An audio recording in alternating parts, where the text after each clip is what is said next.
Parce qu'en fait, les personnes qui ont ce genre d'accident, ce sont des gens qui ont des très graves accidents de la route et qui, la majorité, soit ne survivent pas, soit sont tétras ou paraplégiques.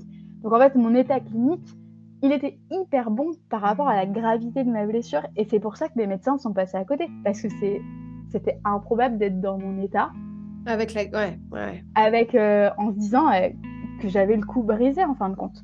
C'est incroyable.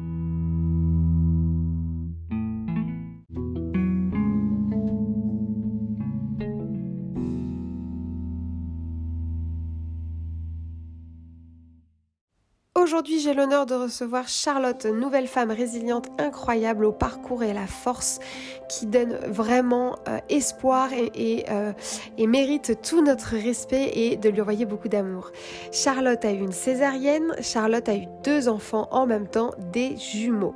Elle a ensuite vécu un moment très difficile puisqu'elle a eu un début d'éventration, puis elle a eu un accident Charlotte est sportive de très haut niveau et en compétition s'est blessée gravement. Elle a d'ailleurs failli passer à travers une errance médicale qui aurait pu lui coûter la vie littéralement.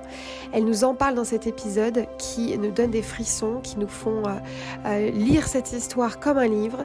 Merci Charlotte de nous prouver que chaque jour peut être meilleur qu'hier et que nous pouvons écrire notre propre histoire et réinventer nos fondamentaux. C'est un épisode encore magnifique. Merci à Charlotte. Et je vous laisse en compagnie de Charlotte pour ce nouvel épisode. Merci de lui envoyer beaucoup de soutien et beaucoup d'amour. C'est parti. Bonjour Charlotte, bienvenue dans le podcast La Voix des femmes résilientes. Bonjour Audrey, merci de m'accueillir. C'est un grand plaisir, un grand honneur de te recevoir sur le podcast parce que voilà, encore une femme avec un parcours vraiment incroyable de résilience. Avant qu'on parle de tout ce parcours, est-ce que tu veux bien te présenter, nous dire voilà qui tu es, si tu veux nous dire aussi d'où tu enregistres cet épisode et voilà, te présenter en quelques mots comme tu le souhaites. Oui, bien sûr. Alors, on va enregistrer cet épisode depuis Nantes. Je m'appelle Charlotte, j'ai 32 ans et je suis la maman de 2 petits garçons de 4 ans. Et puis, je travaille comme responsable administrative avec mon mari à notre compte. Comme on a entendu, 2 enfants de 4 ans. Donc ça donne une petite idée de ce dont on va parler aujourd'hui. Euh, et puis, big up à Nantes parce que vous êtes deux super héroïnes que j'enregistre sur l'épisode, enfin sur le podcast qui sont de Nantes. Donc, ça serait peut-être sympa aussi que vous vous connaissiez parce qu'il y a aussi la photographe Salomé que j'ai enregistrée la semaine dernière qui est de Nantes. Donc, communauté de super héroïnes à Nantes. On va Euh, organiser quelque chose alors. alors, du coup, tu sais que sur ce podcast, bah, on parle de résilience, on parle de cicatrices. De quelle cicatrice tu veux nous parler aujourd'hui? Alors aujourd'hui, j'ai pas envie de parler de une cicatrice en particulier. J'aimerais qu'on parle des cicatrices qu'on ne voit pas et qui nous contraignent à nous adapter au quotidien. Mais j'aimerais préciser que, pour toutes celles qui nous écoutent, que les histoires, elles sont toutes différentes et incomparables, mais que j'espère que mon aventure elle permettra de pouvoir donner de l'espoir et du courage à celles qui traversent des épreuves. C'est le but et je te remercie pour ça parce que c'est toujours très généreux de venir partager votre parcours. Donc, merci, merci pour ça. Alors, est-ce que tu veux qu'on commence par le début de ton, on va dire, de ton aventure de résilience qui, je crois, commence par la naissance de tes garçons? Oui, alors la naissance de mes garçons, ça a commencé en août 2018, lorsque je suis tombée enceinte. J'avais commencé par accuser la cuisine de ma belle-mère lors de mes premières nausées. Et puis, en fin de compte, ça a été vite, tout s'est déclenché et ça a été vite un peu la grossesse compliquée. On a fait notre première écho de datation avec mon mari. On sort du rendez-vous, tout se passe bien, le bébé est en bonne santé. Et puis, je pars travailler. Et en fait, rapidement dans la journée, je commence à perdre du sang. Donc, mon mari m'emmène à l'hôpital. De là, le médecin nous dit que je suis sur un risque de fausse couche qui est assez élevé. Il me prescrit un traitement à base de progestérone. Et puis, il me dit qu'il va falloir que je reste alitée et voilà, qu'il va falloir lever vraiment le pied pour que les bébés restent accrochés. Donc Donc, là, ah ouais, c'est ouais. ça. Ouais, non, non, c'est d'accord, ok. Donc là, on prend une claque parce qu'en fait, le matin même, la gynéco qui nous a fait l'écho de dilatation nous avait parlé d'un bébé et elle n'avait pas vu le deuxième bébé. D'accord. Donc en fait, ce moment-là, il est un peu curieux parce que moi, mon mari, il a un jumeau et c'était un peu son rêve caché d'avoir des jumeaux. Mhm. Et voilà, donc il nous rassure quand même, le médecin, en me disant que bah, les deux embryons sont là et qu'on va être très attentif à cette grossesse. Donc c'est un peu le lancement de la grossesse sur les chapeaux de roue. Et Et puis, toi, bah, tu le vis comment, toi? Parce que ton mari, il était content, enfin, mais toi, du coup, tu le vis comment cette annonce de jumeaux, quoi? alors, je me dis, à la fois, je suis hyper stressée par la situation parce que j'ai perdu beaucoup de sang. Je comprends rapidement que bah, si on veut mener cette grossesse à terme, il va falloir être patiente, il va falloir se reposer, écouter les consignes. Puis on a un peu ce doute de dire est-ce que les embryons ils vont rester accrochés ou pas. Donc c'est un peu l'inconnu. Mm. Et de l'autre côté, je sais que mon mari il est tellement heureux de Mm. dire que nous aussi on va avoir des jumeaux. Et avoir des jumeaux, ça me fait pas peur parce que je vis avec un mari qui a un jumeau. Et pour la petite histoire, en fait, du côté de mon mari, c'est la troisième génération d'affilée où il y a des jumeaux. Ouais. Du coup, c'est pas la gémellarité, pardon, c'est pas quelque chose qui nous fait peur en soi. Donc voilà. Après, la grossesse, bah, elle a été à l'image de ce premier rendez-vous, ça a été bah, le premier trimestre, j'étais devant mes toilettes à vomir tout ce que je pouvais. Et ça a été compliqué du début à la fin. C'était sportif, mais c'était hyper éprouvant. Les jumeaux ont failli naître à 6 mois. Donc à 6 mois, j'ai été hospitalisée. Euh, on a fait tout de suite les injections pour la maturation des prunes, n'importe quoi, des poumons. On a fait ces injections et puis bah, en fin de compte, à 7 mois, rebelote, beaucoup de contractions. Après, j'ai eu des contractions toute ma grossesse, donc j'étais pas trop inquiète. Et puis ben, finalement, on a fini par aller à l'hôpital et après 30 heures de travail, on a vu 3 équipes de soignants. On nous a donné, on m'a donné plein de sortes de médicaments pour essayer de retarder l'échéance. Et puis finalement, on a commencé le travail en voix basse. Ça s'enclenchait plutôt bien. On a commencé les poussées et d'un coup, en une fraction de seconde, on a un médecin qui dit on arrête tout, on y va. Donc là, bah, comme dans beaucoup de situations d'urgence, on se retrouve bah, un peu démunis parce que les médecins, ils ne nous parlent pas alors qu'on est là. Et on a envie de leur dire eh oh, coucou, je suis là en fait, qu'est-ce qui se passe? Mais après, c'était assez clair. Moi, j'ai compris tout de suite, mon mari aussi. On s'était déjà dit avant le jour J que si ça devait partir en césarienne, moi, je voulais pas qu'il soit au bloc avec moi parce que ça reste une intervention chirurgicale. Et le deal, c'était que voilà, lui, il se concentre sur les enfants si ça partait en césarienne et que moi, je m'occupe de faire ce que j'avais à faire De avec mes guérir, ouais. enfants. Ouais, c'est ça. Et puis, ben, en fait, on aurait pu dire, voilà, ça part en code rouge, ça part en césarienne, sauf que, bah, pour pimenter un petit peu l'anecdote, l'anesthésie n'a pas fonctionné. Et notre premier fils, il était en insuffisance respiratoire, donc il y avait urgence pour le sortir. Et en fin de compte, le médecin n'a pas pu attendre que la seconde dose d'anesthésie fonctionne correctement. Donc, j'ai le droit à cette petite anesthésie à vif. Sur le Non, coup, pas j'ai cette anesthésie à vif, cette chirurgie à vif. cette chirurgie à vif exactement.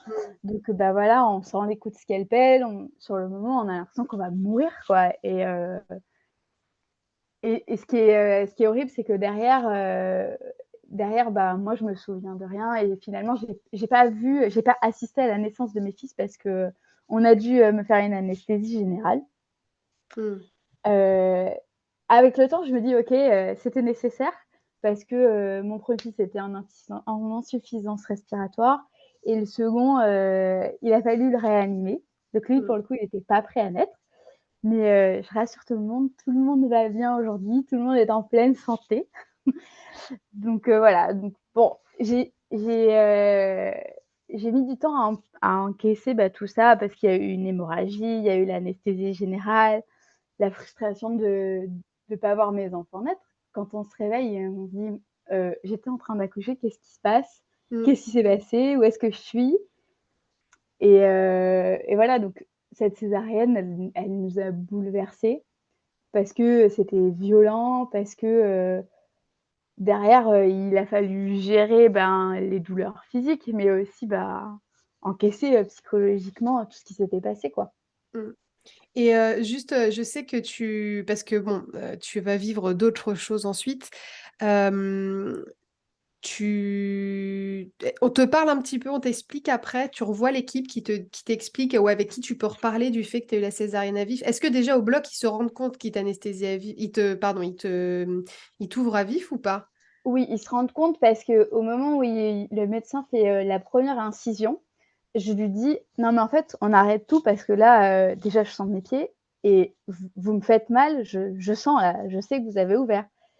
Mais en fait, ça va sur le moment, j'ai l'impression que ça dure une éternité, mais en réalité, ça doit durer peut-être, je sais pas, 20 secondes, le temps Ouais. qui Mmh. en fait, j'ai senti 3 incisions et après ils m'ont endormie. Mais Oui, mais mais ça disons que tu t'es endormie avec l'impression que tu allais mourir. C'est ça, en fait, aussi qui ouais, est c'est ça. et ça, ils en reparlent avec toi? Parce que s'ils savent qu'ils t'ont fait cette incision à vif et même si c'était nécessaire, hein, là, on est juste en train de parler des faits, de comment tu te sens. Est-ce que du coup, après, ils te reparlent de Alors ça? Tu as un débrief après?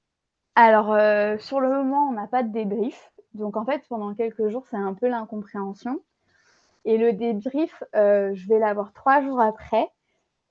Quand pour la première fois on est en néonat avec mon mari et quand pour la première fois, on on prend nos enfants dans nos bras en peau à peau et heu et en fait, il y a le médecin qui était là de garde. Après, c'est parce qu'on n'avait pas revu l'équipe a changé et on n'avait pas revu, l'équipe qui était au bloc. Il fallait attendre un tour de garde pour les revoir dans le service et l'obstétricien vient nous voir et il nous dit: «Bon, ben voilà, c'est fantastique, vos petits garçons sont des guerriers» et cetera. Et puis il dit à Louis, notre deuxième fils, il nous dit: «Et puis surtout Louis, c'est vraiment un warrior, quoi». Et en partant, je vois mon mari qui a un peu les yeux qui brillent. C'est quelqu'un qui montre pas trop ses émotions, qui est très fort. Et puis je lui dis quand le médecin part, je dis: «Mais pourquoi il a dit ça le médecin?» Et en fait, je savais pas que Louis avait été réanimé. Et pour me protéger, mon mari, m'avait pas expliqué tout ce qui s'était passé, quoi. Je pense qu'il avait besoin de ce petit temps pour m'expliquer vraiment ce qui s'était passé et puis aussi, bah, lui encaisser le coup, quoi. Mmh. Et voilà, du coup, c'est à partir de ce moment-là moi, j'ai voulu demander des explications aux médecins en leur disant: «Pourquoi est-ce que ça s'est passé comme ça?» Et puis finalement, on comprend naturellement que ça s'est passé comme ça parce que, la vie des enfants était en danger, quoi et qu'ils avaient pas le choix Mmh. et que finalement, c'est assez horrible, mais se faire ouvrir c'est pas, on en meurt entre guillemets, «on n'en meurt pas», alors que là, il y avait 2 petits garçons à sauver, en fait. C'est aussi une grande force mentale de ta part d'avoir, la force de faire cette, constatation, cette prise de recul. Mais je pense que c'est aussi parce que tu as eu des réponses. Parce que l'équipe médicale t'a quand même un peu expliqué et tu as eu un échange.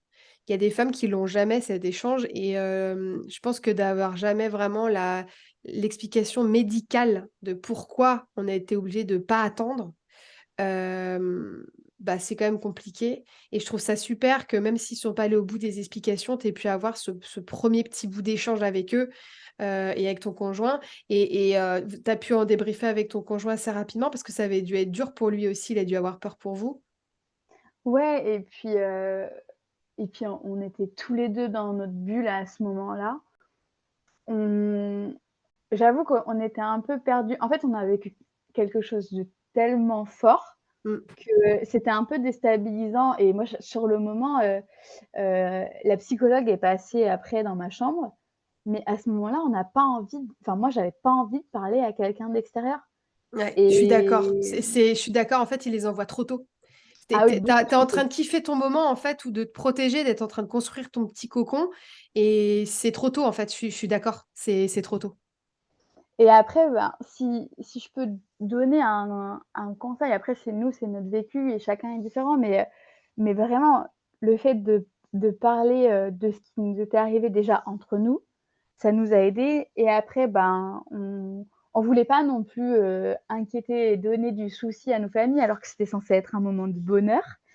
Mais c'était quand même une réalité qu'on a traversée. Du coup, bah, petit à petit, on en a commencé, bah, déjà par en parler avec nos frères et sœurs, avec nos parents et puis, ce qui nous a vraiment aidés parce que ça a été compliqué pendant plusieurs mois et même pour les enfants, au bout de quelques mois, ils faisaient des terreurs nocturnes, c'était dur et puis, ben, un jour, on s'est dit: «Mais en fait, c'est notre histoire à tous les 4 et à partir du moment où on a raconté, l'histoire de la naissance à nos enfants, même s'ils étaient bébés, je pense que déjà à nous, ça nous a enlevé un poids, pardon et en fait, il y a pas de tabou, quoi.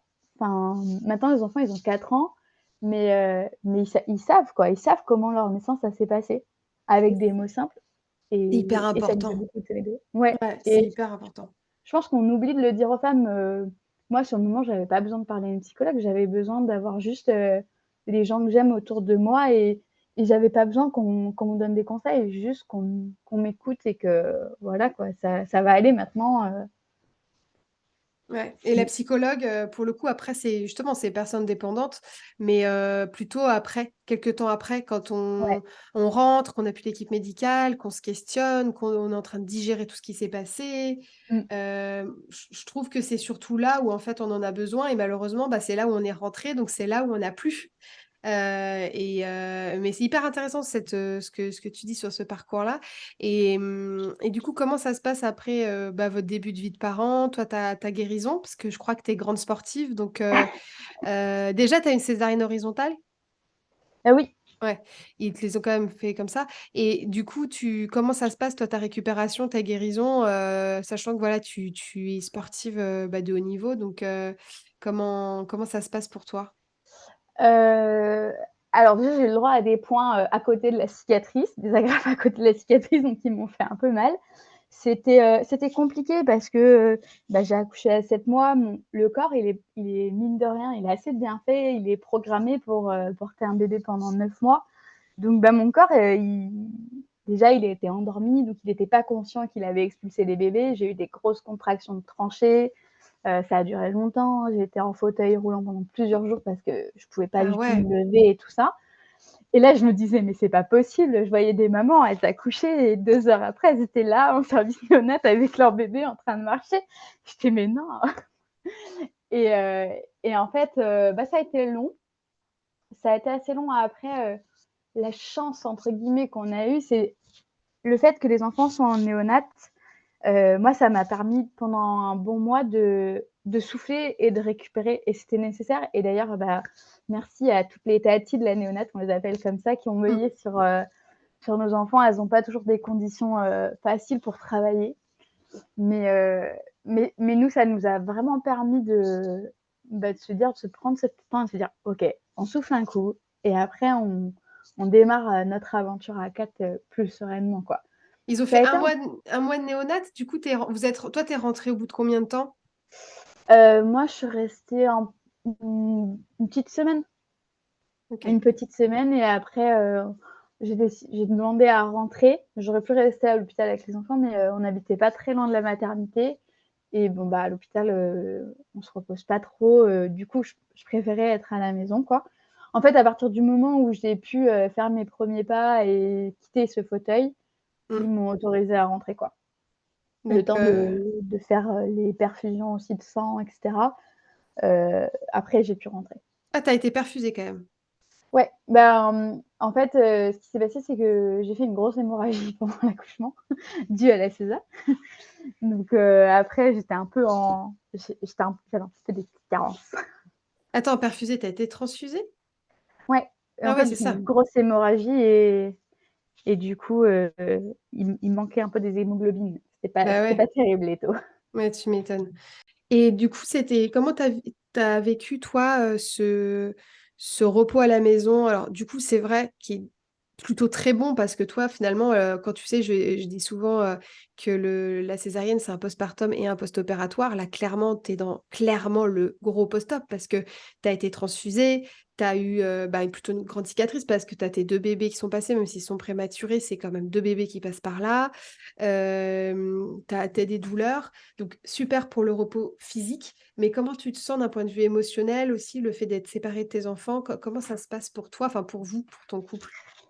Alors, on vit pas mal la séparation avec les enfants parce qu'on peut aller, les voir quand on veut. Donc ça, voilà et puis rapidement, en fait, on essaye de se mettre un rythme. Moi, j'essaye de tirer mon lait. Je vais les voir, plusieurs fois par jour. On va les voir 2 fois par jour et puis en fait, on aborde les choses assez sereinement. En fait, j'étais pas, je pensais à mes enfants, je pleurais tout le temps de ce qui s'était passé, mais j'étais pas triste de pas les avoir tout de suite à la maison parce qu'en fait, j'étais pas en état physique de pouvoir, voilà, moi je les puis je savais qu'ils étaient en sécurité entre de bonnes mains, donc j'avais pas, voilà, étrangement, j'étais pas triste d'être séparée d'eux parce que je savais à ce moment-là qu'ils étaient mieux. Puis ils étaient encore en couveuse, branchés de partout et tout, donc c'est chose qui aurait pas été possible à la maison. Donc je l'ai pas vécu. Moi, je suis reconnaissante d'avoir eu ce service de néonat. Vraiment, pour moi, c'était des anges gardiens pour mes enfants, ces personnes qui s'occupaient des enfants comme ça. Voilà, on l'a vécu comme ça. Et de se dire, vraiment, c'était une soupape pour nous. De se dire, OK, plus Bah, C'est sereinement. c'est hyper important parce que je trouve que, je sais pas, tu me diras après, enfin, c'est pas le sujet du podcast, mais par rapport à comment tu te sens et dans ton chemin de résilience et surtout sur ce qui va t'arriver après, comme tu me disais dans la préparation de l'épisode, sur ton rôle de maman, sur ta capacité à pas culpabiliser, etc. Je trouve que ce qui est pas mal, c'est que d'office, vous savez que vous pouvez faire confiance à des tiers pour s'occuper de vos enfants. Et je trouve que quand on vit des accouchements traumatiques, avoir tout de suite ce sentiment qu'il peut y avoir des gens de confiance à qui tu peux confier tes enfants, Mmh. je trouve que ça te rajoute, tu es déjà un peu armé pour la suite, surtout que des jumeaux, forcément, tu vas avoir des besoins d'aide à des moments, voilà, 2 bébés en même temps, c'est sûr. Et je trouve que c'est beau et c'est super d'avoir. Enfin, je sais pas, est-ce que ça t'a aidé, tu sens que ça t'a aidé dans la suite après de pouvoir les confier justement, d'avoir eu ce première étape? Ouais, ça m'a vraiment, enfin, ça m'a rassurée dans le sens où je me suis dit: «OK, en fait, comme tu dis, on peut faire confiance à des gens alors qu'on les connaît même pas». Et parfois, il faut un peu se laisser porter par la vie. Alors moi, je suis pas trop comme ça, je suis plutôt du genre à optimiser, organiser, je laisse pas trop de place à l'imprévu. Mais du coup, voilà, il y a des situations où on peut pas gérer et où il y a toujours une solution, en fait, Ouais. Et la vie nous apporte des solutions. non, non, mais c'est sûr. Mais de toute façon, je vois ton naturel optimiste et ta résilience. Du coup, parce que voilà, ça c'était, on va dire, ta première étape Ouais. et pas des moindres. Est-ce que tu veux bien nous raconter un petit peu la suite et cette deuxième étape, cette deuxième défi de la vie auquel tu vas être confronté, mais aussi ta reprise du sport. Tu fais du Oui, judo, je crois, oui. compétition. Comment tu te retrouves avec ton corps et voilà, et ce qui se passe pour ton deuxième défi, on va dire, que la vie t'impose. Alors, on rentre à la maison avec les jumeaux. Les premiers mois, ils sont un peu sport parce que, vu qu'ils sont nés prématurés, que les repas, c'était un petit peu compliqué, on devait, leur donner à manger 8 fois par jour, donc sur 24 heures. Donc ça veut dire que la nuit, à 2 heures, à 4 heures du matin, on se réveillait pour, nourrir nos enfants et on avait un peu cette épée de Damoclès au-dessus de la tête en se disant que, on voulait pas qu'ils retournent à l'hôpital, en fait et que la prise de poids, c'était une des conditions sine qua non pour qu'on reste à la maison. Donc, les débuts, c'est compliqué parce que le sommeil, il est tout de suite impacté. Et puis, on a des enfants qu'on adore, mais qui n'ont pas fait leur nuit avant leurs 18 mois. Du coup, c'était sport. Donc, autant dire que le jour où ils ont dormi, on était les plus heureux du monde. Du coup après, voilà, on profitait. Mais c'est vrai que moi, je n'avais pas vraiment récupéré dans le sens où quand je respirais, quand je marchais, j'avais l'impression que mes organes, ils étaient pas vraiment revenus à leur place initiale. Donc j'étais un peu en faiblesse, mais voilà, j'avais d'autres préoccupations. Voilà, je découvrais mon rôle de maman. je travaillais à côté. Enfin, voilà, la vie, quoi. Donc, moi, je m'étais un peu mis ça de côté. Et puis, en fait, petit à petit, ben, on s'organise, on se dit que, ben, on aimerait bien se rapprocher. À l'époque, on habitait à Paris, donc on veut se réorganiser, se rapprocher de nos parents. Donc, on organise notre déménagement pour Nantes. Et puis voilà, vraiment, on essaie de profiter de chaque instant, même si on était épuisés. Et en fait, à la maison, à la nouvelle maison, un jour, je termine de bricoler, de faire un chantier de peinture. Et puis d'un coup, j'ai une masse qui sort de mon ventre en Ah, déplaçant un pot de peinture sans me baisser avec mon pied. Et bah là, sur le moment, je serre les dents et je dis rien en fait. Et puis en fait, je suis en train de m'éventrer, donc bah, j'appelle le médecin. J'avais même pas encore de médecin traitant, mais j'appelle le médecin, je lui explique. Tout de suite, elle m'oriente vers un chirurgien. Et puis bah, en fait, la grossesse, elle a fait beaucoup de dégâts parce que j'ai un diastasie de 7 centimètres. Donc hmm. en gros, c'est un peu la largeur de la main. Et mes abdominaux se sont éclatés en deux. Et, euh, et donc, on prévoit rapidement une intervention, sauf qu'en plus du diastasie, j'avais bah, 3 trous dans dans la paroi abdominale, donc des hernies. Et Ah oui, quand tu dis des trous, c'est des poches, c'est pas externe. non, donc ouais, c'est à l'intérieur, Voilà. on a la paroi qui maintient bah, les organes, les abdos, etc. Et là, bah, en fait, la paroi qui maintient mes organes, il y a des trous, il y a Hmm. des hernies. Et ce qui implique que la masse qui est sortie, en gros, c'est un bout du côlon qui est sorti par ce petit trou. Alors, c'était sous la peau, hein, c'était pas non Voilà, plus. oui, oui. Voilà. Donc, pour que Mais les gens comprennent, ouais, ouais, ouais, ouais, ouais. ça faisait une masse, ça faisait vraiment une boule sur mon ventre qui n'était pas normale, quoi. Donc, Et bah, on t'avais mal prévoit au une. fait? Ça te faisait souffrir? Ouais, Ouais. Hmm. j'avais super mal. Mais Hmm. à ce moment-là, c'était horrible parce qu'en fait, je me suis rendu compte que bah, j'allais de nouveau ne pas être là pour mes enfants. Et j'ai hyper culpabilisé parce que j'avais l'impression de laisser encore mon mari devoir gérer tout ce qui allait il allait devoir s'occuper de la maison, devoir s'occuper des enfants. Et c'était de la frustration pour moi parce que je m'en suis même venue à me demander, mais pourquoi je suis une maman en fait? J'ai l'impression que mon corps, il est pas fait pour me laisser être une maman. J'imaginais pas du tout mon rôle de maman comme ça. Moi, je pensais que on allait faire plein de choses, plein d'activités. On est assez actifs à la maison. Et là, bah, en fait, on est en octobre 2021 et depuis le début de la grossesse, j'ai l'impression de ne pas être moi en fait. Hmm. Et ce moment-là, c'était dur. Mais du coup, bah, je suis un peu avec mes incertitudes. Je décide quand même d'essayer d'avancer. Après, j'ai aussi cette peur de l'anesthésie parce que la dernière anesthésie, on m'a endormie à mon insu. Ah oui, bien Donc, sûr. je vais un peu à l'opération à reculons.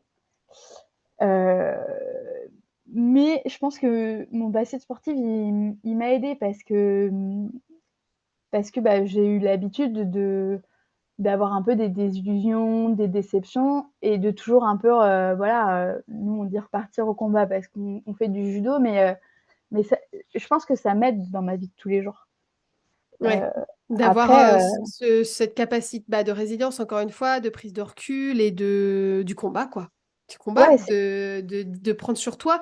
Après, c'est hyper intéressant. Tu sais, il y a une anesthésiste qui vient de rentrer dans le board de Wonder Woman parce que j'essaie d'avoir, il y en a 14 maintenant, ou même 15 là, professionnels par grande discipline. Et on va faire un enregistrement de podcast sur l'anesthésie parce que il y a beaucoup de tabous. En fait, c'est un métier qu'on connaît mal, que les autres pros de santé connaissent aussi mal, parce qu'en fait, c'est quand même hyper pointu. Et on va parler un peu de tout ça, tu vois. Et justement, une des questions que j'ai prévu de lui poser, c'est bah, quand quelqu'un a vécu ce que tu as vécu, c'est-à-dire d'abord un manque d'anesthésie, puis ensuite une anesthésie générale, donc tu es passé mmh, de pas anesthésié à totalement anesthésié. Comment on envisage, bah, soit comme toi, une nouvelle opération, ou peut-être, imagine, ben, tu vois, une césar programmée qui nécessite que tu vas être de nouveau anesthésié. Comment on se prépare à de nouveau anesthésier et se dire comment mon corps va réagir, est-ce que ça va fonctionner, est-ce que ça va pas fonctionner. Mm. Et je trouve ça hyper intéressant parce que toi, tu as tes outils justement de sportive qui t'ont permis d'affronter ça.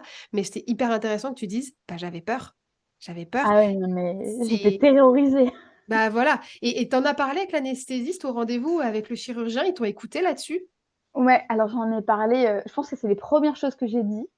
Et je pense que le chirurgien, bon, il m'a dit: «Bah, là, il faut opérer en urgence et il y a pas le choix, quoi». Et je lui dis: «Non, mais moi, j'ai pas envie, l'anesthésie, j'ai un problème avec l'anesthésie». Et en fait, l'anesthésiste, je pense que le stress, il reste jusqu'au moment fatidique. Et ce qui a été très bien de la part de l'anesthésiste, c'est que, quand j'étais au bloc, il m'a dit: «Charlotte, ne t'inquiète pas, je vais pas t'endormir sans que tu sois au courant Ouais, et c'est toi qui vas faire le décompte ouais, et ça va bien se passer et en fait, moi, je vais attendre que tu me dises: "C'est bon, vous pouvez m'endormir"». Et ouais. ce gars-là, il a été top parce que, parce T'étais qu'en fait, actrice. voilà. T'étais actrice, Ouais, c'est toi qui as décidé. Génial. donc ça, c'était vraiment bien, mais j'avoue que, ben, jusqu'au moment d'être dans le bloc, dans le couloir au bloc, bah, j'avais du stress, quoi. J'étais pas bien, mais c'est humain et c'est pas facile à gérer. On gère tous ces situations différemment. Ouais. Mais du coup, voilà, il y a quand même des paroles de médecins qui, heu, qui aident à en fait, à faire que le psychologique, ça passe, plus en douceur, quoi. Ouais, ça c'est super d'aborder un le fait que tu avais peur et deux de montrer qu'il y a des professionnels de santé qui sont à l'écoute et qui peuvent t'aider à aborder cette opération. Je sais qu'il y a aussi par exemple de l'hypnose. Enfin voilà, il y a plein de choses qui existent aujourd'hui qui Mmh. peuvent être mises en place. Et comment se passe ton opération? Ton opération se passe bien? Comment se passe ta récup? Comment ça se passe pour Alors, toi? quand je me suis opérée, mon mari, lui, gérait les jumeaux et j'avais appelé à l'aide, à ma mère. On a toujours besoin de sa maman. Et du coup, en fait, l'opération, elle s'est super bien passée donc voilà, rien à dire, la chirurgienne était très contente. Après, le post-op était hyper douloureux. C'était compliqué et puis, bah, voilà, j'étais vraiment, diminuée physiquement pendant un moment, c'était compliqué de bah, papa, c'est devenu le super-héros pendant cette période, parce que, moi, j'étais allongée, je me reposais et je récupérais, quoi. Mm. Du coup, physiquement, c'était dur, moralement, c'était compliqué, bah, par rapport aux enfants parce que j'avais l'impression de genre de pas assumer mon rôle de maman, quoi. C'est quand on a des petits garçons de 2 ans et demi, 3 ans, c'est compliqué, quoi. On se remet en question, on se pose plein de questions, mais après, en fait, je pense que cette opération, chez moi, elle m'a mis un petit coup de pied au derrière en me disant: «Bah, maintenant, il est temps que je sois plus seulement une maman, que je sois plus seulement une Charlotte qui travaille. Il est temps en fait que je retrouve mon statut de moi, Charlotte, qui est-ce que je suis? Parce que si je me retrouve pas, ma famille, ils vont plus me retrouver non plus». Ouais. Donc voilà, j'avais décidé à ce moment-là de dire: «Bah, voilà, j'ai aussi d'avoir des moments de plaisir et pas que des contraintes et pas que, d'assumer des rôles, en fait». Faire. Mm. Donc en fait, bah, voilà, cette année-là, là, à partir d'octobre 2021, donc je me suis opérée. Dès que j'ai pu, dès que ça a été un petit peu mieux, ben, j'ai commencé à faire une rééducation, avec, une kiné qui a été super et qui vraiment elle m'a poussée et elle m'a remotivée, elle m'a donné envie de vite retrouver les tatamis, de remettre mon kimono et puis, bah, de recommencer ma pratique et de retourner faire du judo parce que c'est ça qui m'anime depuis que je suis toute petite. C'est d'ailleurs, là que j'ai rencontré mon mari. Enfin, c'est vraiment, notre cercle d'amis, c'est du judo. Enfin voilà, on à la maison, il y a pas un jour où on parle pas judo, quoi. Donc heu, donc voilà, tout de suite, ben, mes profs, ils étaient contents pour moi. Moi, j'ai pu, aussi repasser du temps avec mon mari sur les tatamis, donc c'était quelque chose de top, quoi. On revenait un petit peu à notre essence, à la base de notre couple aussi. Et puis, bah, en fait, rapidement, bah, je me suis reprise au jeu. On a fait un entraînement adapté parce que, bah, finalement, mon corps, il avait quand même en peu de temps vécu 2 traumatismes importants entre la Ouais. césarienne, l'opération, qui a suivi pour l'éventration Et puis, bah, j'étais aussi un peu fatiguée, les nuits, voilà, il fallait accepter tout ça, donc accepter de s'entraîner différemment. Et puis, bah, en fait, rapidement, j'ai décidé de retourner à la compétition. Alors, pas avec le même niveau, avec un niveau adapté, mais j'avais l'objectif de me faire plaisir. Et en fait, donc 1 an après, j'ai refait ma première compétition, donc ça datait un peu et les enfants sont venus et bon alors sportivement, c'était un peu le chaos, il y avait beaucoup de stress, beaucoup de pression alors qu'il y avait pas de raison d'avoir de la pression, mais je pense que voilà, c'était aussi l'adrénaline de retrouver l'environnement et cetera. Finalement, je termine alors, pas avec, la manière, mais, pour la forme je termine par gagner cette compétition et puis en fait, en montant sur le podium, je vois mes enfants qui me regardent avec des yeux, mais du genre: «Eh, c'est ma maman, quoi!» et Ah, c'est génial. ouais et je crois que j'en ai les larmes aux yeux, mais ouais, et en fait, je me suis dit: «Mais c'est fantastique» parce que moi, je suis en train de prendre du plaisir pour moi et ce plaisir, j'arrive à le partager avec ma famille et en fait, ça a pas de prix et c'est pour des moments comme ça que je me suis dit: «Mais feu, en fait, c'est ça la vie, c'est Mmh. si on veut être heureux, il faut que chacun trouve son épanouissement» et voilà et du coup, bah, ouais, j'étais lancée, je me suis dit: «Bon, ben, c'est ça, mon objectif, c'est être une maman comblée pour que mes enfants et que dans notre famille, tout le monde soit heureux, en fait». Pas se laisser de côté, on n'est pas juste des mamans et que même si on a des situations qui sont difficiles à gérer, je pense qu'on a toujours, la possibilité d'agir pour faire en sorte qu'on puisse évoluer malgré les situations. Alors c'est pas évident et on peut mettre du temps à trouver la façon dont on va avancer et composer avec tout le monde. Mais voilà, si on se donne un peu de temps et qu'on prend soin de soi, en fait, c'est pas égoïste en soi. C'est L'action, elle est peut-être individuelle, mais elle fait du bien je vais dire au collectif, à Au nos groupe, familles, ouais, à nos bah, la proches. cellule Ouais. familiale, ouais, carrément. Et tu peux juste nous redire au niveau temporalité, quand ton opération, ton éventration, c'était 1 an après? C'était combien de temps Alors, après? je me suis éventrée, en octobre, 2021, donc j'ai accouché en mars 2019. Mmh. En octobre 2021, je m'éventre et en octobre 2022, je retourne sur les tatamis, Et quoi. ouais, et ta compète, c'était quand justement? C'était en novembre. Ouais, c'est ça, donc quasiment 1 an après. Ouais. Donc, on est sur la résilience et une belle perf. Et pareil, quand on est sportive, de se dire, je vais me réentraîner, mais de manière différente, c'est pareil, ça c'est passer un cap, quoi. Parce qu'on a, voilà, c'est toujours la même chose. On a envie de retrouver le corps d'avant, on a envie de retrouver les capacités d'avant, et de se dire, bah, ça sera pas comme avant, ça sera autrement. Déjà, je trouve que passer ce cap, c'est déjà très fort, quoi. Donc, bravo à toi parce que non, mais Après, au vraiment. judo, tu peux pas trop tricher parce que quand tu fais un entraînement déjà, si tu te donnes pas à 100 sur le tapis, tu sens rapidement que tu arrives à jauger si ta séance, elle a été bonne, pas bonne et puis, bah, ton corps, le lendemain, quand tu te réveilles, il te le rappelle, quoi. Il te dit: Ouais, «Oh waouh, là, je suis plus capable de faire, 4, 5, 6 entraînements par semaine». ouais. Impossible, enfin, Mmh. c'était non, ça, c'était aller à la casse directement, quoi. Du coup, Bah, ouais. c'était une évidence de dire, voilà, il fallait réadapter et jauger le niveau, quoi. Et du coup, justement, donc tu fais cette compétition. C'était quoi la compète? Tu nous dis? Ouais, c'était un master vétéran et c'était, en gros c'était le tournoi vétéran et l'objectif, en fait, final, c'était de faire le championnat de France, vétéran en fin d'année. J'avais envie aussi de faire les équipes seniors, 1re division avec le club, donc le club avait à ce moment-là plutôt un niveau régional pour les filles et puis, je me laissais l'opportunité dans la saison de me dire: «Bah, peut-être que je recommence les qualifs seniors, le circuit classique des 1res divisions». Et du coup, c'est un peu la suite de mon aventure. Heu, on arrive en janvier et en janvier, le Donc 3 début mois des après, hein, sélections. on est d'accord? 3 mois Ouais, après pour 3 la mois suite de après. la compète, suite de ton parcours en compète? Exactement. Entre-temps, j'aurais fait d'autres compétitions vétérans, tout s'était bien passé, pareil, j'avais pris beaucoup de plaisir et puis, bah, en janvier commencent, les sélections pour, le cursus, des championnats de France. Donc, c'était les championnats départementaux et Et en fait, je pars en compétition toute seule parce que on était en hiver. Il me semble, je sais plus, je crois qu'on avait un des jumeaux qui n'était pas en forme. Donc, Pierre reste à la maison avec les enfants. Et puis, je combats, j'arrive en demi-finale. Jusque-là, tout se passait plutôt bien. Et en fait, pendant ce combat, je me blesse. Je me blesse, mais sur le moment, je me relève.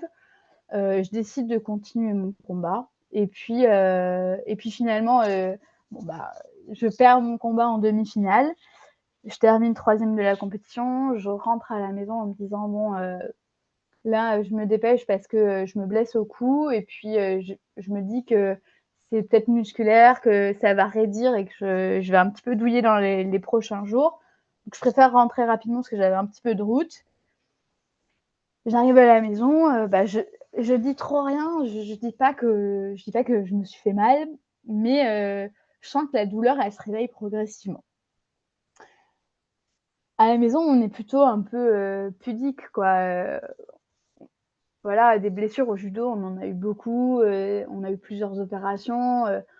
Pour nous, c'est de la mécanique, en fait. Quand on se casse un os, on répare l'os et puis ça repart, quoi. C'est pas, il n'y a pas ce côté psychologique comme j'ai pu avoir avec la grossesse ou avec les menstruations. C'est vraiment, voilà, c'est juste, c'est comme un moteur, quoi. Le moteur, il est cassé, on change la pièce, on répare et c'est reparti, quoi. Et puis, en fait, les jours passent un petit peu. Je finis par voir le médecin en lui disant que, voilà, j'ai pris un choc sur la tête et que je pense que c'est pas trop grave. Et puis, il me dit, c'est quand même le coup, donc on va faire des radios. Donc, je fais des radios. Sur des radios, on n'a rien. En fait, je vois même pas la radiologue, je vois la manipulatrice radio et puis je reçois mon compte rendu 5 minutes après. Je sais même pas à quoi ressemble la radiologue, quoi. Et en fait, les semaines à partir de là vont passer et ça devient compliqué parce que moi, je suis à la maison, je tourne pas la tête, j'ai mal, je dors quasiment plus la nuit. Je vais voir plusieurs fois mon médecin, j'ai plusieurs médicaments, j'ai des nouveaux examens, etc. Et ça commence vraiment à être tendu à la maison parce que je peux quasiment plus rien porter. Je me retrouve un peu piégée avec ma douleur, à devoir dire que en fait j'ai mal. Mais j'ai, entre guillemets, j'ai rien parce que les médecins disent que j'ai rien sur mes examens. Horrible, horrible. Ouais, c'est horrible. Surtout quand on sait au final ce que tu vas avoir. Enfin, c'est... Ouais. Bref, horrible. Et du coup, ça devient tendu dans notre couple. Et là, je me dis qu'il faut que je trouve une solution. Donc, je vais voir mes kinés, je vais voir mon ostéo. Heureusement, ces gens-là, c'est des gens qui commencent à me connaître et qui refusent de manipuler mes cervicales parce qu'ils ne savent pas ce que j'ai, quoi. Et donc, on continue comme ça.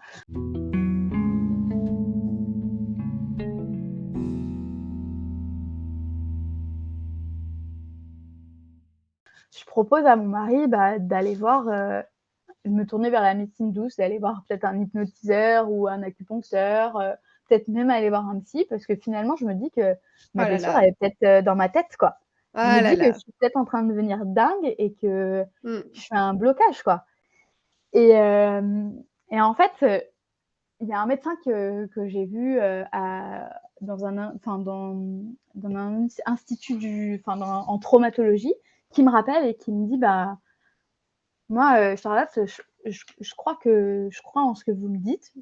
Je vois que vous ne pouvez pas tourner la tête.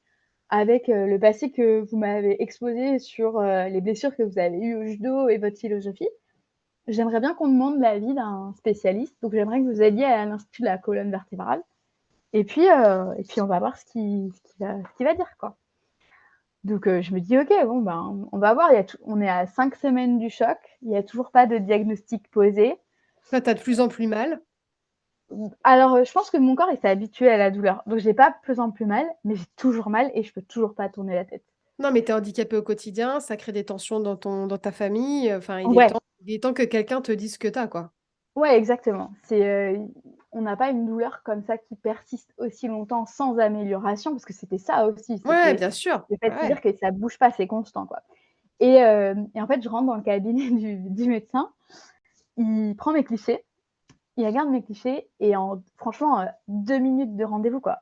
il me dit: «Bon, bah, là, je suis désolée de vous dire ça, mais là, c'est cassé». Et en fait, il voit sur les toutes premières radios que j'ai passées en janvier que j'ai une fracture de la cervicale C1. Oh là là. Donc tout de suite, il me fait passer un scanner, il m'immobilise avec une minerve en dur et avant même de me faire passer le scanner, il me dit: «Charlotte, on va vous opérer et on va vous opérer vite, quoi». Et moi sur le coup, Mmh. je souffle un bon coup, je me dis la première chose que je me dis, c'est trop bête, mais je me dis: «Punaise, en fait, je suis pas dingue». Donc je Ouais, suis bien sûr. limite soulagée de me dire: «Ça y est, on sait ce que j'ai, quoi». Mmh. Puis en fait, au scanner, on voit rapidement que j'ai pas que cassé la vertèbre, j'ai aussi cassé, enfin j'ai rompu le ligament qui permet justement de maintenir la cervicale pour pas que ça vienne comprimer la moelle épinière. Donc en fait, là, je suis soulagée, mais relativement choquée de. Je comprends vite en fait ce qui m'arrive. Et Ouais, de la gravité, en fait, de ta ouais. blessure. Donc là, je demande au médecin de m'expliquer mécaniquement ce qu'il va faire, comment on va réparer. Et je lui dis voilà, moi j'ai besoin qu'on m'explique, j'ai pas envie de me dire on va vous opérer et ça va aller mieux. Non, dites-moi physiquement, concrètement ce qui va se passer. Donc en fait, il m'explique déjà, la première chose qu'il m'explique, c'est qu'il met du temps à me l'expliquer, il prend son temps pour me le dire, c'est qu'il m'explique la fonctionnalité de la cervicale numéro 1. En gros, C1, elle permet la rotation de la tête. Mmh. Et il insiste vraiment sur ces mots en disant C1, c'est celle qui permet de tourner la tête. Et puis après, il me dit bon, bah, ce qu'on va faire, c'est qu'on va poser du matériel. Donc, on va poser 4 crochets avec des tiges en titane et on va venir souder C1 avec C2. Donc, moi, sur le moment, je me dis ok, on va venir mettre du titane dans ma cervicale. Bon, en soi, ok. Si ça tient, en gros, ma tête, elle était sur le point de se décrocher, quoi. Ouais, c'est ça, en fait, c'est ma question, c'est pourquoi il t'opère? C'était quoi le risque? C'est ça que je voulais te Ben, demander. en fait, il m'opère parce que je me suis littéralement brisé le cou et que je suis miraculée parce que je suis en train de vivre, je marche, j'arrive, mon cerveau fonctionne normalement, je pense. Alors j'avais déjà des petites alertes, j'avais, des décharges électriques dans les bras, j'avais des engourdissements, mais c'était pas voilà, il y avait rien de terrible, quoi. En Et en fait, fait, c'est que ta tête était plus accrochée au niveau de ton cou, ta tête était plus tenue d'un côté. C'est ça, en gros? ouais, bah, la cervicale était brisée et en fait, à tout moment, je pouvais faire rompre la moelle épinière, quoi. Ouais, c'est ça. Et en fait, ce qui est miraculeux dans cet accident, c'est qu'on a mis beaucoup de temps à trouver, à poser ce diagnostic parce qu'en fait, les personnes qui ont ce genre d'accident, ce sont des gens qui ont des très graves accidents de la route et qui, la majorité, soit ne survivent pas, soit sont tétras ou paraplégiques. Donc en fait, mon état clinique, il était hyper bon par rapport à la gravité de ma blessure et c'est pour ça que les médecins sont passés à côté parce que c'était improbable d'être dans mon état Avec la ouais, ouais, avec, en se disant, que j'avais le cou brisé en fin de compte. c'est incroyable.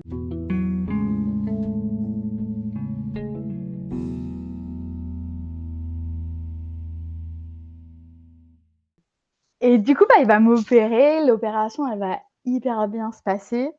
Heu, Vraiment, il a été top. Après, ce qui a été plus compliqué, c'est qu'il le plus dur dans son annonce, c'est qu'à la fin de ce rendez-vous qui a été hyper rapide finalement, il m'a dit: «Mais Charlotte, je dois aussi vous dire quelque chose».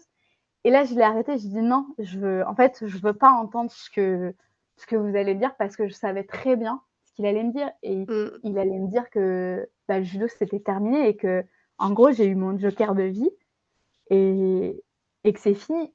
Et en fait, c'est dur parce que le judo, c'est un peu mon oxygène, c'est le ciment de notre couple, c'est notre famille, c'est nos amis, c'est notre environnement.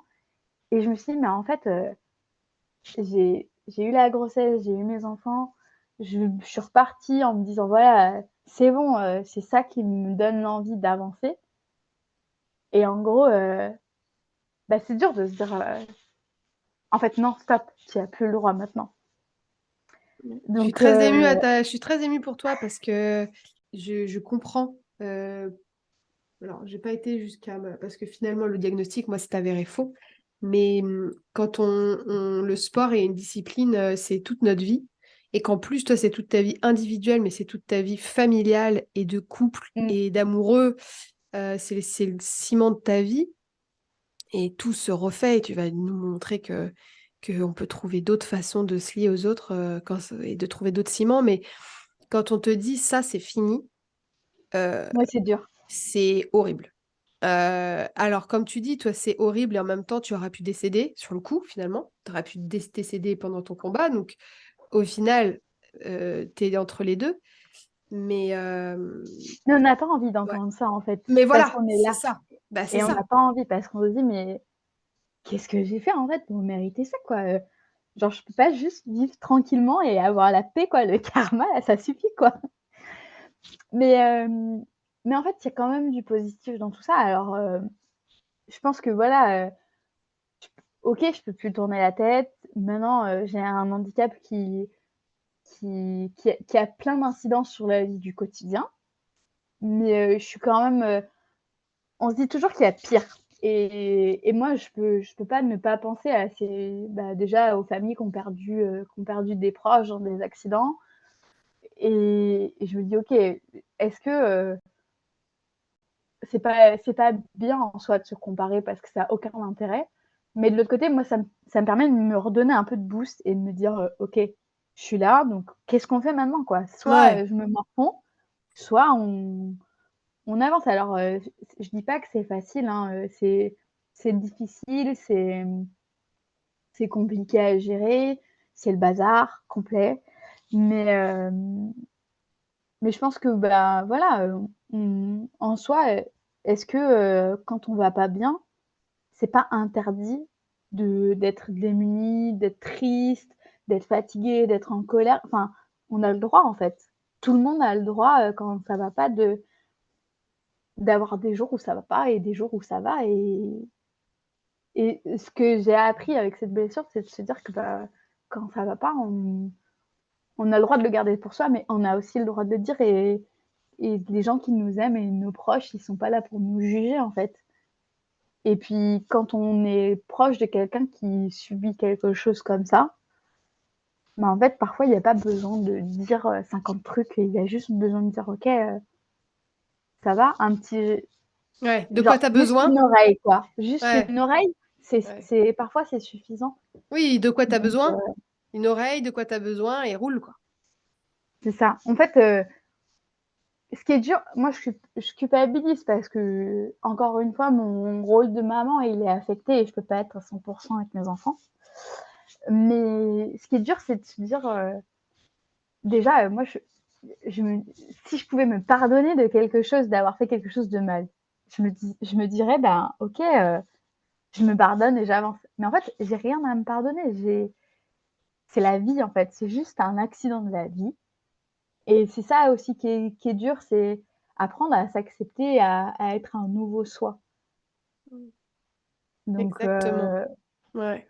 Mais c'est hyper petit à fort parce petit, que quoi. tu l'as vraiment vécu dans tous les aspects de la vie. Tu l'as vécu dans ton accouchement, tu l'as vécu dans une complication qui aurait pu être aussi liée à une maladie ou autre, en gros, un autre souci physique. Mmh. Et tu l'as vécu dans une blessure de ton sport. Donc, voilà, entre guillemets, maladie, accouchement, sport, je sais pas ce qui reste, quoi. T'es vraiment passé par toutes les étapes. Euh, quand tu dis que tu peux pas être à 100% avec tes enfants, tu veux dire par exemple s'ils font une activité physique ou des choses comme ça, ou les porter, c'est ça? Ouais, les porter, faire des activités, on allait, je les amenais à l'escalade en bloc. Ah oui. Ben, là, pour le coup, si je tombe, c'est radical. Après, en plus, ce qui est frustrant, c'est que c'est pas la pratique en elle-même, c'est la Oui, probabilité du risque de la c'est- mauvaise chute, en fait. oui, comme tu pourrais très bien tomber dans la rue parce que t'es poussé et faire la mauvaise chute. Exactement, ou me faire rentrer dedans en voiture ou, Mm. mais mais c'est vrai que quand on pratique des sports de combat ou du sport extrême, hein, il y a beaucoup des rugbyman, des gens qui font du vélo, qui ont ce genre d'accident et heu et en fait, on augmente le facteur risque. Bien sûr. Alors pour moi, c'est pas plus bête que tomber des escaliers et faire mal, hein. Enfin, il y a que ceux qui font rien qui se font pas Ah, mal, on en est gros. d'accord, on est Mais d'accord. Mais voilà, du coup, c'est ça aussi qui est difficile à accepter, c'est de se dire que, en fait, je pourrais et j'ai envie et je me sentirais capable de m'adapter, même si je peux pas tourner la tête, à remonter sur le tapis. Mais je sais très bien que Oui, non, c'est bah, trop c'est risqué pas pour toi, possible, bien quoi. sûr. C'est pas Et, possible. et qu'est-ce que tu fais comme sport? T'as pas lié avec une autre activité sportive? Qu'est-ce que tu fais aujourd'hui? Alors là, je reprends le sport. Donc, j'ai le feu vert là pour reprendre à partir du 1er septembre l'activité pour éviter en fait tout ce qui est Un choc? vibration sur les cervicales. Voilà. Mm, mm. Donc, bon, bah, je fais kiné et réathlé toutes les semaines. Et là, je reprends la course à pied ce week-end. Donc, je penserai à ton équipe. C'est sympa. Oui, parce Mais que l'épisode va sortir en décalé, mais tu fais gentiment référence au groupe de résilientes, justement, qu'on a regroupé autour de la Parisienne. On a 30 femmes résilientes bah, qui sont comme Charlotte, soit avec une blessure physique ou psychologique ou les deux, qui vont se dépasser. Et puis on aura Stéphanie qui a tellement de handicap qu'elle ne peut pas courir parce que ses jambes ne peuvent pas la porter, qui sera en joëlette avec nous. Et c'est vrai que ça aura été avec plaisir de t'avoir avec nous. Et j'allais te demander, justement, je pensais que la course à pied te serait proscrite du fait des impacts. Donc, en fait, tu es accompagnée, j'imagine, pour la reprise de cette course à pied. Tu as une foulée particulière t'as des... Voilà, comment tu alors, reprends? je pensais m'inscrire sur le 10 kilomètres pour cette reprise. En fin de compte, je me suis inscrite que sur le 5 parce que le problème, c'est pas de faire les 10 kilomètres. Le problème, c'est l'après. Et je vois bien que quand je fais des petites sorties, ben, les nuits sont encore très compliquées. J'ai pas mal, on va dire, de petits symptômes au quotidien qui sont désagréables, la nuit surtout. Donc là, on va se faire le 5 tranquillement. J'y vais avec une copine. Voilà, il y a pas d'objectif de chrono ou quoi que ce soit. Le but, c'est juste de se dire, OK, j'essaie de me faire plaisir. Et voilà, et l'objectif de cette année, c'est d'essayer de trouver peut-être une autre discipline qui me plaise. Alors, je ne veux pas dire qu'il viendra substituer le judo parce que je connais déjà la réponse, je remplacerai jamais le judo. Mais voilà, trouver une activité physique où je peux prendre du plaisir, où il y a un peu de compète sans, voilà, tranquille, Sans te mettre quoi. trop à risque, quoi. Ouais. Donc Et, voilà. Donc la là, natation, tu peux nager ou pas?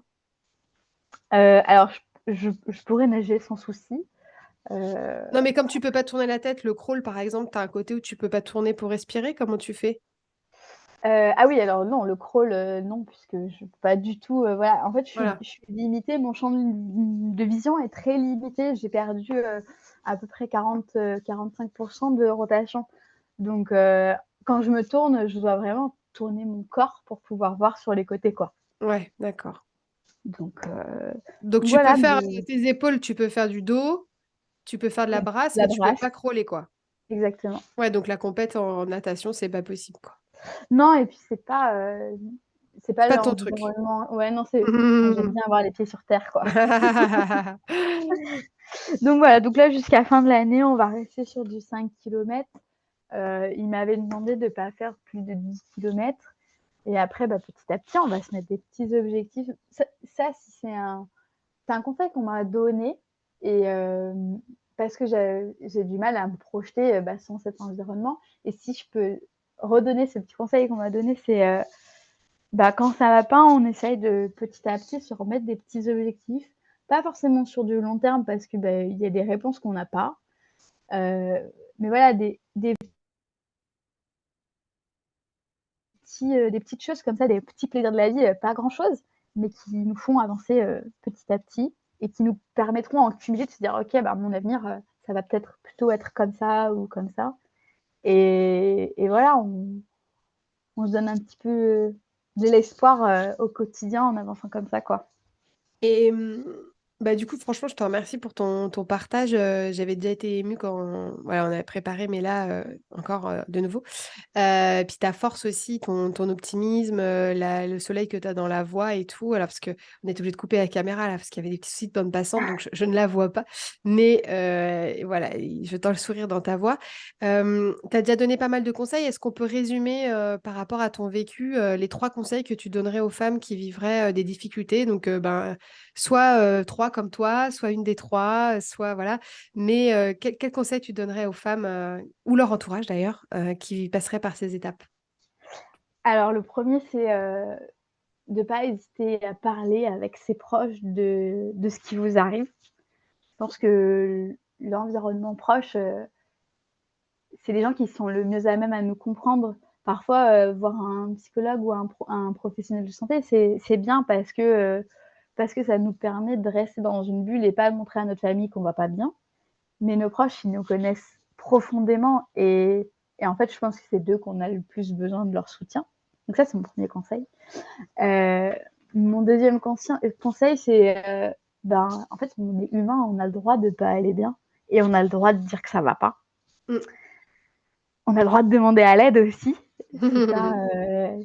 c'est pas quelque chose qui voilà, même si on est pudique, même si ça fait pas partie de notre philosophie ou de la façon dont on a été éduqué, on a le droit tout simplement de pas aller bien. Et après, bah, le plus gros conseil, c'est quand on va pas bien, il faut pas s'oublier et il faut pas moi, au travers de mes épreuves, je me suis souvent dit: «Oh mon Dieu, mais mes parents, je leur fais vivre un enfer, en fait, ça s'arrêtera jamais, quoi. Le stress que je dois donner à mes parents» et en fait, c'est c'est peut-être pas une erreur, mais en fait, il faut aussi penser à soi et de se dire qu'au lieu de penser à ce que les autres vont ressentir, ben, déjà prendre le temps de prendre soin de soi, c'est déjà bien, quoi. Ouais, faire de soi sa priorité à un moment donné, quoi. Ouais. En fait, si nous, on prend soin de soi et qu'on fait en sorte d'essayer d'avancer et d'aller un petit peu mieux, forcément, on dégagera quelque chose autour de nous et nos proches seront aussi peut-être moins tristes, moins peinés par notre situation et ça fera un positif collectif, quoi. Ouais, non, mais tu as entièrement raison, c'est dur à faire, mais c'est très vrai et je ne peux que, te rejoindre sur ces conseils. Écoute, est-ce que tu as une ressource particulière, qui t'a aidé pendant cette période que tu voudrais partager? Oui, ma ressource, moi, c'est, ben, mon pilier, c'est mon mari. Il a Mmh.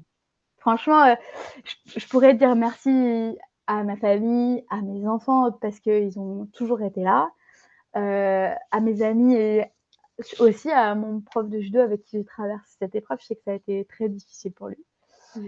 et puis aussi, bah, nos clients parce qu'ils ont continué à me faire confiance alors que j'étais pas toujours dispo, que j'ai passé beaucoup de temps en soins ces derniers mois. Les soignants aussi parce que les soignants, ils bah, voilà, hein, la crise hospitalière, c'est vraiment la réalité et mine de rien, il y a quand même des gens qui sont là avec le sourire alors qu'ils sont épuisés et qui font en sorte que ça se passe le plus en douceur possible. Donc ouais, je pense que l'humain dans tout ça, c'est la ressource, numéro un, quoi.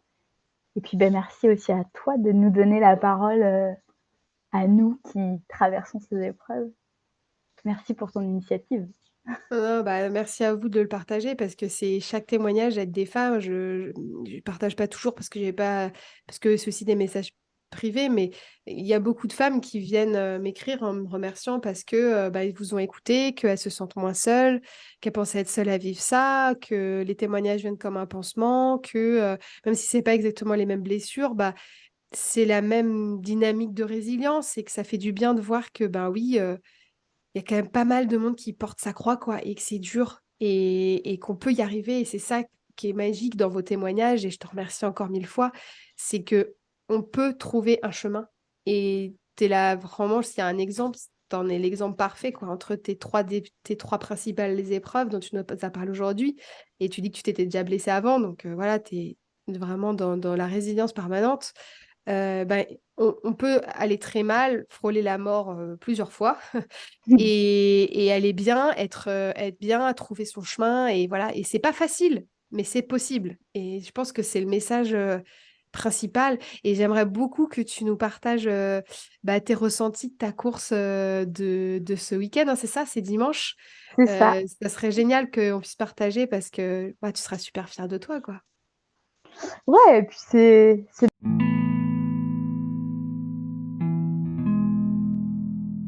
bien, c'est un nouveau départ en fait, nouveau challenge, ça s'occuper de l'esprit, ça fait du bien. Bah, écoute, je te remercie 1000 fois pour ce témoignage. Où tu veux qu'on te retrouve si jamais des femmes, enfin n'importe qui, des hommes, des familles, n'importe qui veut t'écrire pour, partager ou t'envoyer du love, où est-ce qu'on te retrouve? Ben, sur les réseaux sociaux ou alors par mail.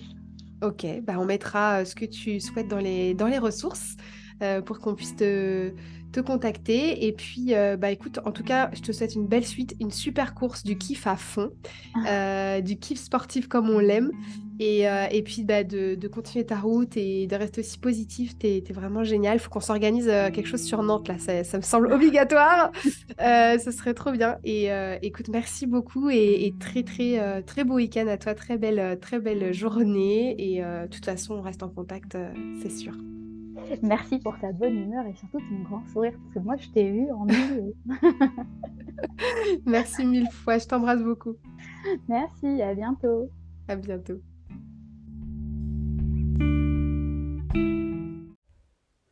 Et voilà, c'est la fin de cet épisode. Merci de l'avoir suivi jusqu'au bout.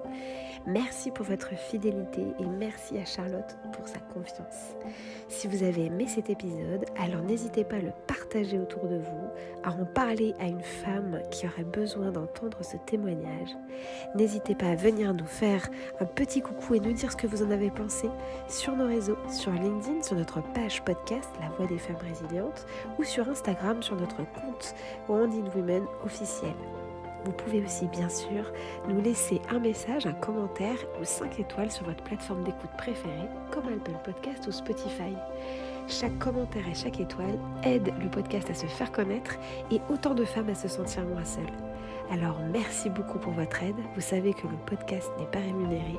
Il est là absolument gratuitement pour que chaque femme puisse trouver un témoignage qui lui ressemble et puisse elle aussi faire preuve de résilience. Alors si vous ne voulez rater aucun épisode, on se dit à très vite et surtout abonnez-vous.